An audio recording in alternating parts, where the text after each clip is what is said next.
Como lo anuncié hace un momento, tengo en cabina a Jesús Cantú, él es titular de información de la Coordinación de Comunicación Social del Gobierno de México. Me da muchísimo gusto, Jesús, tenerte aquí en este espacio con estos micrófonos. El gusto es mío, Ricardo, y bueno, pues muy buenas tardes a toda la audiencia. A ver, si te tocara ser productor de una obra de teatro, ¿qué papel juegas tú en las mañaneras? Para explicarle a la audiencia. No estoy diciendo que sean una obra de teatro, pero se produce ahí todas las mañanas en Palacio Nacional. ¿Qué papel te toca? Mira, el papel fundamental que jugamos ahí desde la coordinación, porque diría que somos todos, es estar apoyando lo que es en sí misma la mañanera. Obviamente, pues gran parte de lo que ahí sucede lo tiene directamente el presidente, ¿no? Por razones obvias. Sin embargo, hay que estar viendo todas las presentaciones que se tienen. Las presentaciones normalmente se están ajustando los hasta el PowerPoints último que mandan minuto, los secretarios. los PowerPoints y todo eso. Y en muchas de las ocasiones, por poner un ejemplo, como sucede hoy, pues el presidente pide algo que a lo que se quiere referir de último minuto, y es en ese momento buscar lo que hay que buscar. Hoy estábamos hablando, por ejemplo, de la cuestión del dengue, y en ese momento, el que estaba ahí presentando era el subsecretario de Salud, de Prevención, Hugo López-Gatell, y dice, bueno, eso está en una página de internet, y pues es buscar la página de internet, proyectarla, dar que quede muy claro y que se respalde aquello que está sucediendo. Y esto es lo que se pone, vamos a decirlo, en evidencia en el momento de la mañanera, que desde luego es un momento muy, muy importante, ¿verdad? Sin embargo, y otro punto que es, hay momentos previos y posteriores. El previo es, obviamente, quiénes van a estar, que ahí es, desde el punto de vista de periodistas, pues no hay ningún problema, porque la instrucción que tenemos del propio presidente son puertas abiertas. Entra aquí no quien se sea. le cierra. Oiga, que tengo un blog que abrí ayer y que entro. O sea, se les pide llenar un cuestionario electrónico para saber quién es, pero en términos generales se acepta cualquiera. Estamos solicitamos un poco más de información para evitar, que afortunadamente más o menos ha sucedido, lo que nos pasó al principio, que hasta algún consultor que había presentado en algún momento alguna oferta, alguna de las entidades del gobierno, llega y, oye, ¿usted sabe de esto? Sí, pues es que nosotros presentamos una propuesta de trabajo. Entonces, a veces sí tiene un poco como el toque de una sesión de cabildo municipal, es decir, de pronto hay una señora que en realidad pues lo que quiere es contar su vida, otros que quieren ahí como ahorrarse el diván del psicoanalista, y desde luego hay periodistas. ¿Cómo le haces para cribar entre...? Bueno, eso es lo que tratamos de hacer, desde luego, ¿no? En el pasado, déjame ponerlo, relativamente era sencillo, porque los medios tradicionales pues no batallabas, ¿no? Para ponerlo así, radio y televisión pues tenían un registro, porque tenían que cumplir con una serie de requisitos, tenían una concesión. Medios impresos, pues tenía que haber un respaldo, tenía que haber una publicación que podían llevar. Hoy con los medios digitales se convierte esto mucho más difícil, ¿no? Porque inclusive hay muchos que tienen pues sitios, para decirlo de esa manera, o que tienen un canal de YouTube, o que tienen muchas de estas pues formas de comunicarse. Yo sí haría una distinción ahí que resulta muy interesante y que habrá que analizar con mucho más cuidado, déjame decírtelo. No diría que todos son periodistas, y habría que hasta tratar de definir qué vamos a entender por el periodista. Me cuesta trabajo. Sí. Pero este es el que produce una pieza periodística. Sí. No tienes que mostrar que estudiaste, no tienes que mostrar que sigues un código, produces periodismo. Produces una pieza periodística, efectivamente, pero yo diría que todos los que están ahí lo que buscamos es que sean comunicadores, y déjame tratar de hacer la diferencia del comunicador al periodista. El periodista se supone que debe hacer un poco más de trabajo de profundidad respecto a lo que va a producir, sea la noticia, O sea, digo, olvidémonos de las características reales con las que muchas veces se ejerce el periodismo, que es tomar, yo diría que son distorsiones, ¿no? Es tomar una información que te dieron y sin mayor juicio variaciones crítico, sobre una mentira. La pasas, ¿no? Pero se supone que el periodista debería cuestionar lo que le están informando, debería buscar confrontarlos, a tener cuestiones que le permitieran, pues, verificar que aquello es cierto, etcétera, complementarlo, buscar opiniones al respecto. Obviamente nos tendríamos que meter a los géneros, etcétera, pero yo pensaría que el periodista es aquel que sí le agrega algún valor a aquello que le están dando. Ahora, esta fuente, en estos meses, estos 9 meses de Mañanera, se ha ido decantando. Es decir, es la misma, ahora hay mejor calidad, se sumaron otros medios, se perdieron otros. A ver si ese animal, digamos, llamado la fuente de Presidencia, ¿cómo la caracteriza? Pues te diría que es un animal muy vivo y con muchas variaciones. O sea, mutante. Mutante totalmente. Sobre todo nos llegan muchos de fuera. O sea, algo que ha sucedido. De fuera de la ciudad. De fuera de la ciudad, de varios estados. Pongo el caso, Sonora. Sonora tiene una representación muy amplia. Si alguien ha seguido las mañaneras todos los días, se da cuenta que aparecen no sé cuántos sonorenses. ¿Y qué es lo que sucede? Que uno de los periódicos más importantes de Sonora tiene corresponsal, entonces eso genera la necesidad Editorial de cualquier Gilio, otra. digámoslo claramente, Sí. todo el tiempo se escucha. Empieza a ser un lugar donde promueves tu marca. Claro, O sea, también, los cabezales también. se quieren escuchar ahí Claro, para saber que tienen presencia. Claro. Y muchos de los que asisten ahí, que yo llamaría fundamentalmente comunicadores, lo que quieren tener es la imagen ahí. Y esa imagen es poderla subir a su sitio, lo que sea, para promoverse. ¿Ha pasado que de pronto algún asesor de algún diputado, de algún senador se ha colado como periodista? ¿Qué hacen con eso? ¿Les llaman la atención? Oye, tú traes doble cachucha, los dejan pasar. ¿Qué haces con esos personajes? Tenemos unas reglas mínimas de comportamiento. Creo que eso hay que llamarlo así. Reglas ¿Nos de puedes decir cuáles son? comportamiento.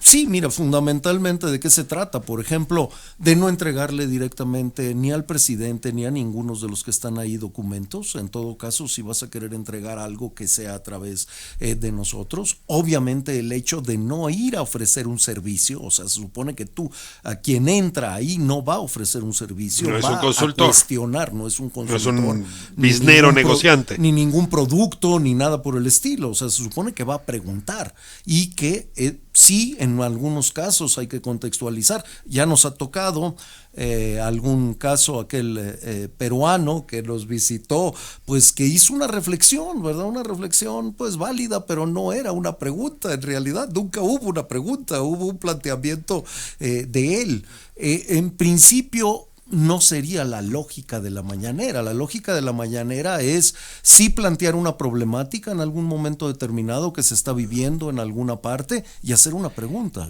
Tú eres periodista, dirigiste medios de comunicación, tu familia viene de ese gremio, has hecho muchas otras cosas, consejero electoral, ahora estás en esta posición, pero desde el periodismo siempre hemos sido, pues casi como cualquier otra profesión, celosos para reconocer a un igual y celosos para desacreditar a alguien que no consideramos nuestro igual. Entonces, la mañanera arranca pues con los medios más tradicionales, déjame llamarlos así, levantando la ceja, ¿no? ¿Y este qué hace aquí? ¿Por qué le dan la misma silla que yo? ¿Por qué le dan al mismo tiempo que yo? Con tanto esfuerzo que cuesta levantar un medio tradicional y miren, este señor ocupa el mismo micrófono. ¿Qué hicieron ustedes con esa crítica? ¿Cómo te sentiste tú frente a esa crítica? Mira, yo me sentí bien porque yo creo que estamos, todos los periodistas y todos los que nos consideremos periodistas, hemos sido cuestionados. Casi te diría que nos han acorralado los nuevos medios de comunicación. ¿Por qué? Porque nos han obligado a cambiar totalmente nuestra forma de ejercer el periodismo. A bajarnos de nuestro pedestal, ¿dirías tú? Pues algo de eso. O sea, hoy por hoy, la noticia ya la da aquel que está en el momento adecuado, en el lugar oportuno. Cuántas cosas que yo creo que pasó desde hace tiempo, pero pongo el caso del famoso 9/11, pues los principales videos de aquel momento no fueron de periodistas, no fueron de profesionales, fueron de ciudadanos que en ese momento pudieron tomar el momento justo del impacto, y ahí se está comunicando y ahí se está aportando algo. Entonces, hay que relajar el espíritu movimiento de cuerpo, las barreras de entrada al gremio? Yo diría que al gremio periodístico no, y por eso hacía la distinción entre periodista y comunicador. Yo creo que los periodistas tenemos que elevar nuestras exigencias, nuestras propias exigencias, y hacer la diferencia precisamente porque hoy cualquiera puede comunicar.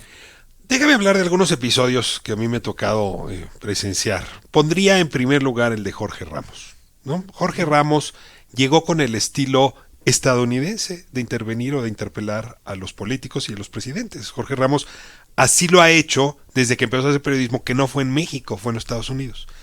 Pero en nuestro país, con nuestra cultura y en nuestra mañanera, desentonó. Y entonces inmediatamente el resto de los colegas empezaron a señalarlo por irrespetuoso, por majadero, en fin. Y incluso el presidente sí le hizo ver que venía de parte de un medio que él no apreciaba mucho, entonces lo cual todavía endureció más el asunto. ¿Qué les dejó de experiencia el caso Jorge Ramos? Mira, yo creo que fue una experiencia muy positiva y un resultado muy positivo. Recordemos también el contexto en el que se da. Él acababa de vivir la situación crítica en Venezuela, donde lo había tenido un rato, pues que se habló de un secuestro prácticamente, de que le hubieran quitado el material, etcétera. Y frente a eso, a pesar de todo, acá hubo una actitud de apertura. El gobierno mexicano lo sacó de ese trance. El gobierno mexicano participó en ese trance, y cuando él llega a la mañanera, que llega temprano y se coloca y se forma y hace todo lo que hace cualquier otro que llega a la mañanera, él tenía la total libertad. Por supuesto, el presidente inmediatamente lo reconoce, más allá de que sabíamos cuando llegó que él iba a estar ahí, obviamente teníamos la acreditación, etcétera, etcétera, pero pues repito, hay total apertura, no hay ningún tipo de Pero si tú fueras Jorge Ramos, no regresas, porque se va tu prestigio en eso. Es decir, un golpe del presidente, un golpe de tus compañeros, sí abolla tu prestigio. Ya no te sometes a una circunstancia, tu reputación se puede resbalar. Mira, yo creo que no hubo ahí, nadie resultó abollado. Yo diría que fue un ejercicio muy, muy interesante, un ejercicio obviamente inédito porque no hay una situación de esa naturaleza. Inclusive el ejercicio del presidente de decirle que cuando Jorge Ramos dice es que no alcanzo, quiero señalar ahí, pásale, o sea, pasa al estrado, ¿no? Y ayúdame aquí donde te estamos haciendo la proyección a que veamos qué número es el que quieres tú señalar y el que quieres que discutamos en ese momento. Yo creo que es un diálogo, ahí el presidente insiste mucho y creo que esa insistencia es una realidad, es un diálogo circular. Ahora, es algo que se ha entendido mal por algunos. Es decir, el presidente llama por su nombre a aquellos que lo han llamado por el suyo. ¿No? Es decir, colegas míos, ¿no? Pablo Iriart, que con frecuencia hace textos, columnas a propósito de los presidentes y del presidente López Obrador, ha hablado mucho, pues se merecen revancha que el presidente se refiera a Pablo Iriart. Y hay quien dice, oiga, pero no están en el mismo nivel. Es decir, la voz del presidente con el micrófono que tiene acaba haciéndole mucho más daño que el micrófono que tiene el periodista. Y aquí hay una discusión no resuelta, aunque la cosa ha seguido un poco en la misma dirección. ¿Cuál es tu reflexión a propósito de eso? Mira, mi reflexión a propósito de eso es que yo saludo el que se dé un diálogo tan abierto. Saludo también que el presidente haga explícitas claramente las diferencias que tiene con respecto a alguna información o algún comentario o alguna opinión o alguna crítica que él reciba. Yo creo que eso sí ensancha este debate público, ensancha un diálogo democrático. Creo desde luego que este diálogo obviamente debe centrarse fundamentalmente en argumentos, en hechos, en datos, y ahí es donde yo creo que todavía nos falta un camino por recorrer a todos. Yo creo que todos estamos aprendiendo en esto. O sea, despersonalizar, dirías tú, para ir más por la estructura, el contexto, los datos. Exacto. O sea, no diría despersonalizar porque es importante saber quién lo está planteando y en muchos casos es muy importante saber quién lo está planteando desde el otro lado, desde el lado de una columna o desde el lado de cualquier medio de comunicación, pero lo que yo sí haría es no generar no descalificar, sino debatir sobre lo que es el fondo y lo que es la propuesta y lo que puede ser la crítica. La frase de Carlos Salinas de Gortari frente al periodismo que lo criticaba era: ni los veo ni los oigo. La frase de Andrés Manuel López Obrador sería: los veo y los oigo mucho. Por supuesto. Y además estoy dispuesto, o sea, no solo los oigo, los escucho y podemos debatir aquello. Y hay cosas que se han cambiado a partir de ese debate o de ese diálogo. Pero tú verías, ¿no está inhibido el espacio para que un periodista como Pablo Iriart o alguno de los otros mencionados un día se presenten? No lo lincharían en ese ambiente, no se sentirían muy incómodos. En el Salón Tesorería, que es la sala donde se da este diálogo circular, por supuesto que no. Por supuesto que no, ahí cualquiera que quiera entrar puede entrar y tendrá el respeto, tanto de parte del gobierno, de quienes estamos ahí, como de parte del resto de los asistentes. Reforma se ha visto señalada fundamentalmente como un medio adverso.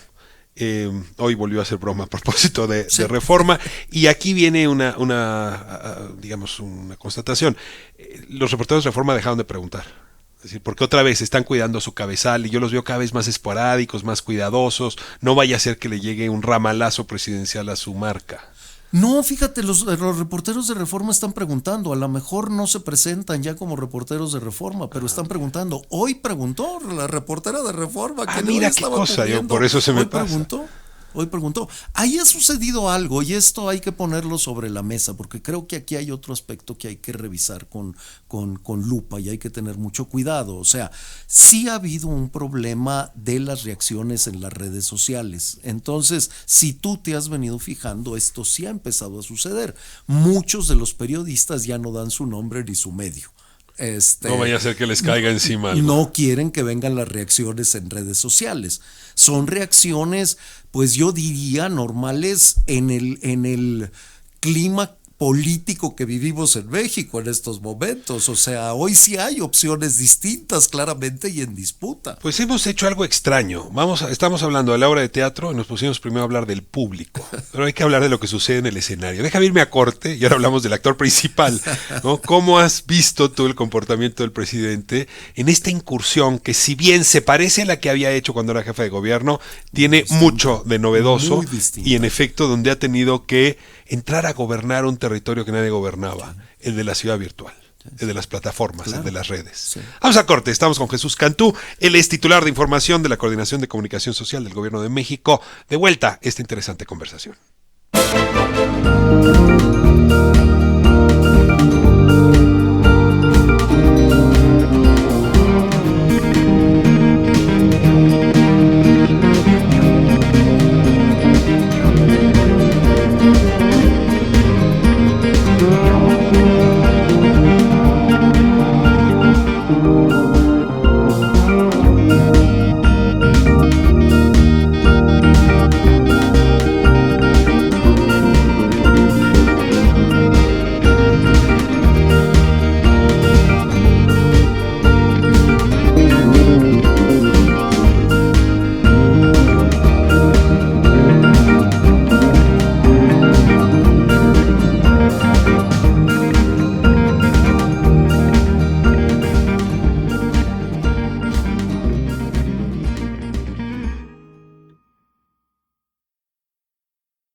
De vuelta a 97.7, Grupo Radio Centro, soy Ricardo Rafael y estamos en entrevista con Jesús Cantú. Él es titular de información de la Coordinación de Comunicación Social del Gobierno de México.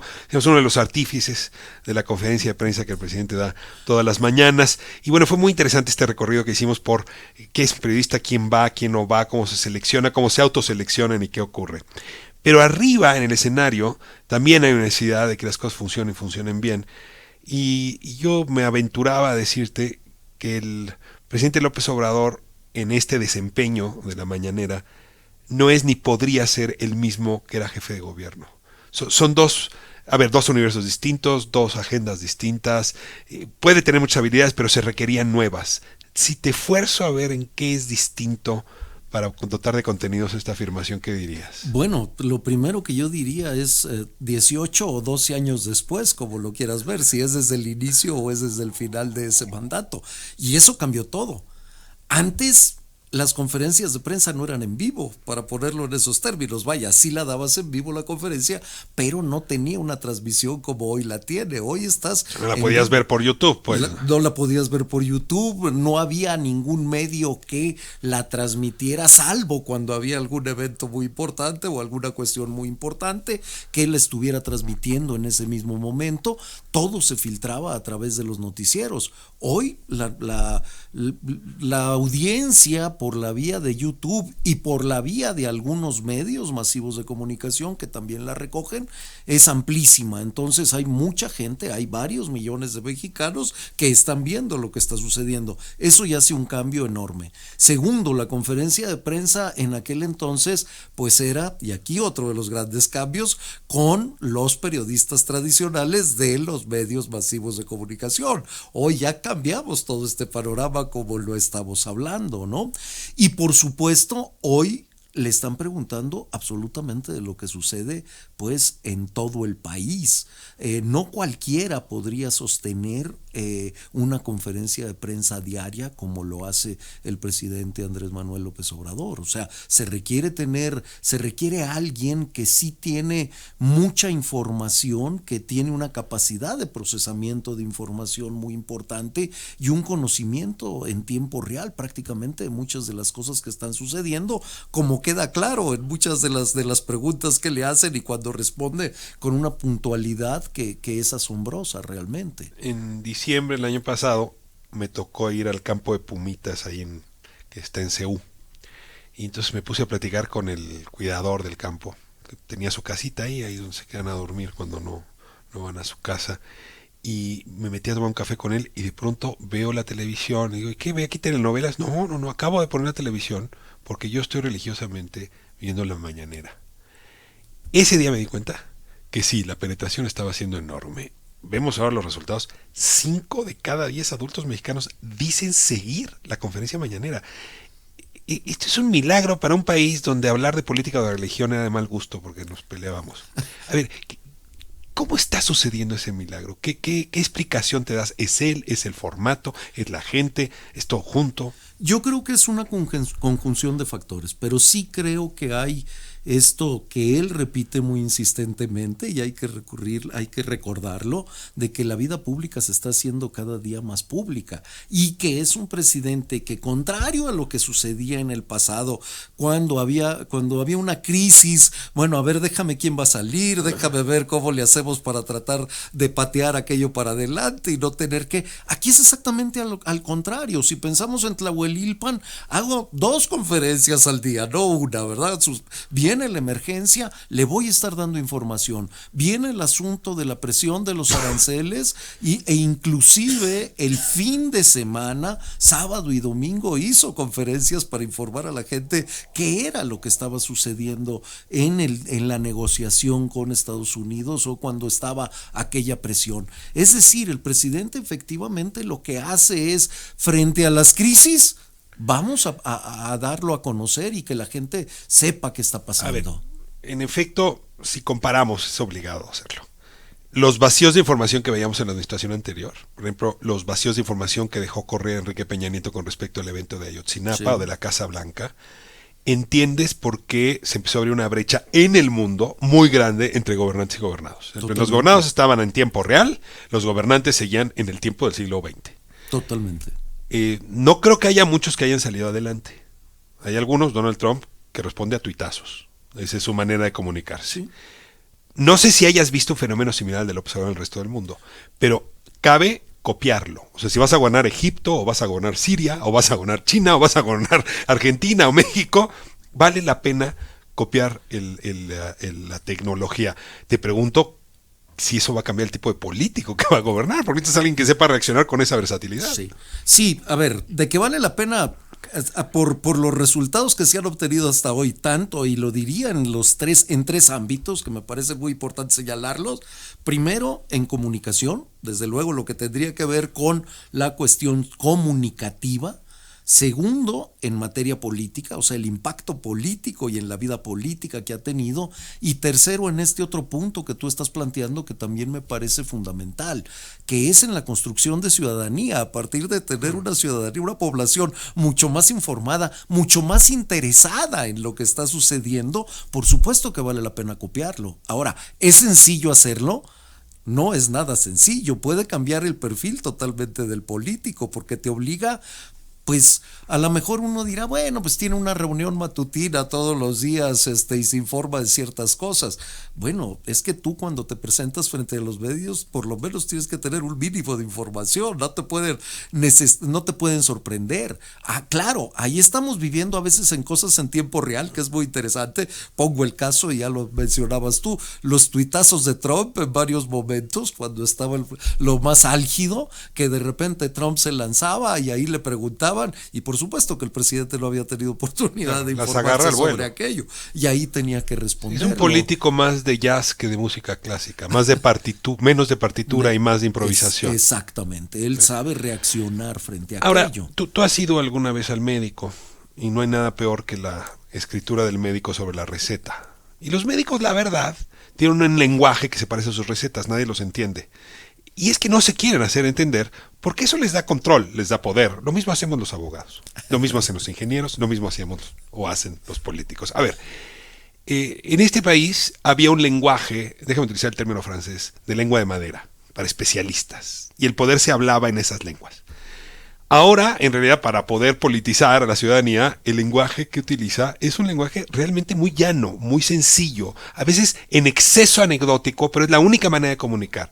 Pero eso trae a las élites enojadas, porque se dejó de utilizar la receta médica para explicar, para hablar con el paciente. 100% de acuerdo, y eso lo vivimos desde los debates durante la campaña electoral, si tú te acuerdas. O sea, en el postdebate, mucha gente precisamente nos cuestionaba a quienes íbamos como sus voceros a los postdebates. Bueno, pero eso que tú estás diciendo no lo dijo el candidato, no, lo estaba diciendo, nada más que lo estaba diciendo en el lenguaje directo para llegar a la población. Él, en todo momento, y esto es muy importante, está pensando en el último receptor, no está pensando necesariamente con obsesivamente está pensando en el último receptor. No está pensando nada más en su interlocutor, en quien le está haciendo la pregunta, o los otros candidatos que estaban colocados. Él está pensando en el último receptor. Tengo una información de esas que mi fuente no permitiría revelar, pero un integrante de alto rango en el gabinete me contó hace algún tiempo que el presidente López Obrador repite con frecuencia la relación que tuvieron Hidalgo y Morelos, donde Hidalgo le dijo a Morelos,